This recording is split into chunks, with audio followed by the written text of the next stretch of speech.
Kona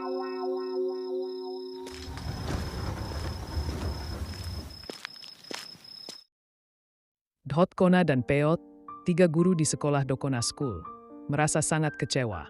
Mereka merasa tidak dihargai oleh kepala sekolah, Pak Budi, karena tidak dilibatkan dalam penyusunan soal ujian akhir.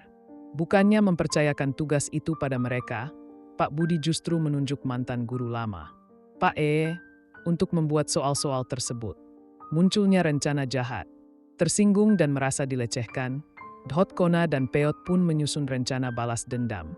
Mereka memutuskan untuk mencuri kunci jawaban soal ujian yang dibuat oleh Pak Tujuannya, agar murid-murid bisa mendapatkan nilai tinggi dan membuat Pak terlihat tidak kompeten di mata Pak Budi. Sebelum lanjut, mohon subscribe channel ini dan tonton sampai akhir supaya tidak ada kesalahpahaman yang terjadi. Setelah memata-matai kantor guru selama beberapa hari, akhirnya mereka berhasil menyelinap dan mencuri kunci jawaban dari meja kerja Pak tanpa ada yang menyadari. Keesokan harinya, Kona dan Peot mulai menjual kunci jawaban kepada murid-murid yang dikenal kurang pintar. Murid-murid itu, tentu saja, sangat antusias dan bersedia membayar demi nilai bagus. Ujian pun berlangsung. Hasilnya mengejutkan. Murid-murid yang biasanya mendapat nilai jelek kini mendapatkan nilai hampir sempurna. Pak Budi mulai curiga. Ada yang tidak beres. Ia pun memulai penyelidikan untuk mencari tahu kebenaran di balik nilai-nilai tinggi tersebut. Pak Budi, yang terkenal teliti dan penuh perhitungan, mulai mencocokkan hasil ujian dengan catatan perkembangan belajar murid. Ia menemukan kejanggalan mencolok, jawaban para murid terlalu mirip, bahkan sampai ke kesalahan penulisan. Ini bukan sekadar keberuntungan atau hasil belajar keras semalaman.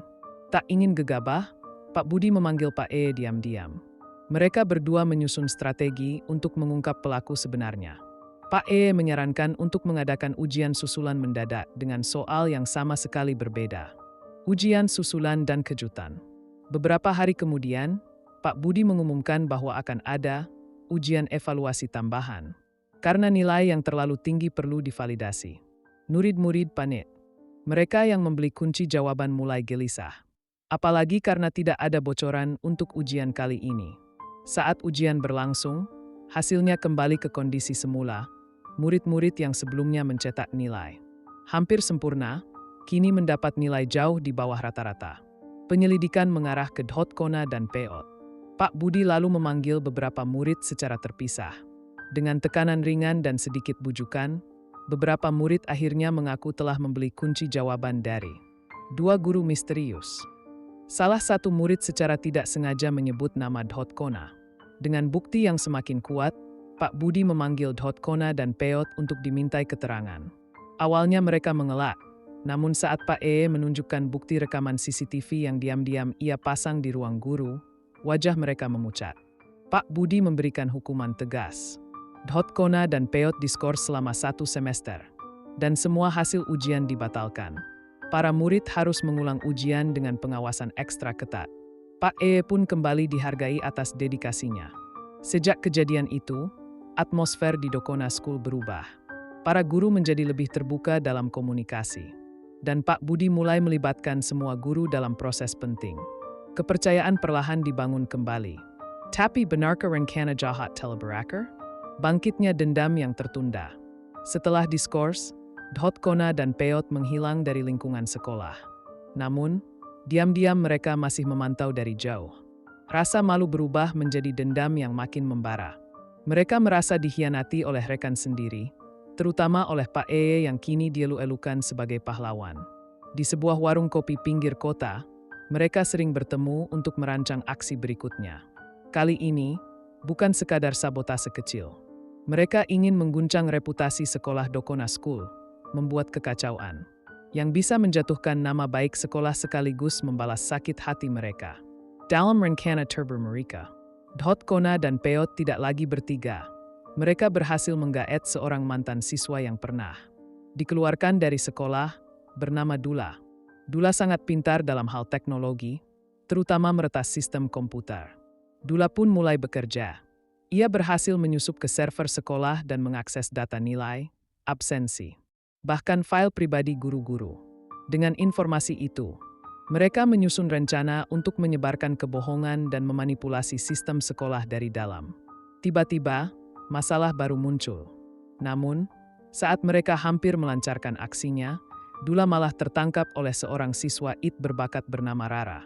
Rara, yang sering membantu Pak E memperbaiki komputer sekolah, melihat aktivitas mencurigakan di server dan segera melapor. Pak Budi yang sudah lebih waspada sejak kejadian sebelumnya, langsung bertindak cepat. Bersama Pak E dan tim guru lainnya, mereka memutus akses luar ke server sekolah, mengganti semua password, dan memblokir jejak digital Dula. Titik balik, Kona dan Peot kembali gagal. Tapi kali ini berbeda. Di tengah kekacauan itu, Kona mulai goyah. Ia merasa ini sudah terlalu jauh.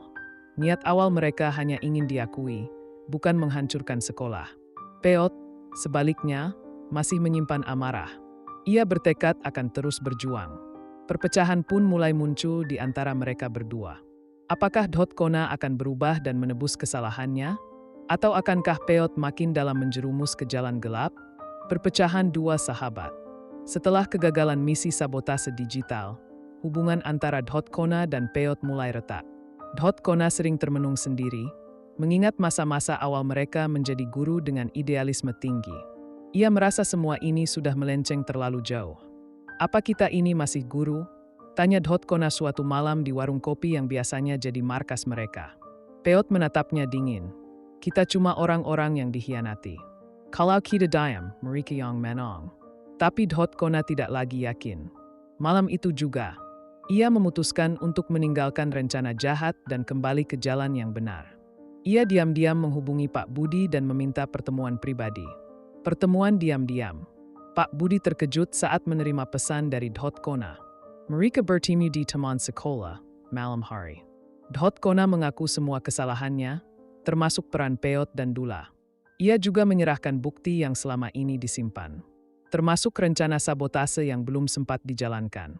Pak Budi tidak berkata apa-apa lama sekali. Lalu, dengan suara tenang, ia berkata, kalau kamu benar-benar ingin berubah, bantu kami hentikan Peot sebelum dia melangkah lebih jauh. Peot bergerak sendiri. Sementara itu, Peot yang merasa ditinggalkan, justru semakin nekat. Ia bekerja sendiri, menggunakan koneksi lama dari luar sekolah, orang-orang yang tidak senang dengan sistem pendidikan. Ia menyebarkan rumor, memalsukan dokumen, bahkan mencoba menjatuhkan Pak Budi lewat media sosial. Namun, tidak ada yang tahu bahwa semua gerakan Peot sekarang sedang diawasi. Kona kini menjadi informan rahasia bagi pihak sekolah. Ia ingin menebus semua kesalahan, meski itu berarti harus mengkhianati sahabat lamanya. Episode terakhir semakin dekat. Peot mulai curiga. Ia tahu ada sesuatu yang tidak beres. Dan ia bersumpah, jika Kona benar-benar berbalik arah, maka ia bukan lagi sahabat, tapi musuh. Akankah Kona berhasil menggagalkan Peot? Apakah Peot akan sadar sebelum semuanya terlambat? Atau justru akan ada kejutan lain dari tokoh-tokoh yang belum muncul?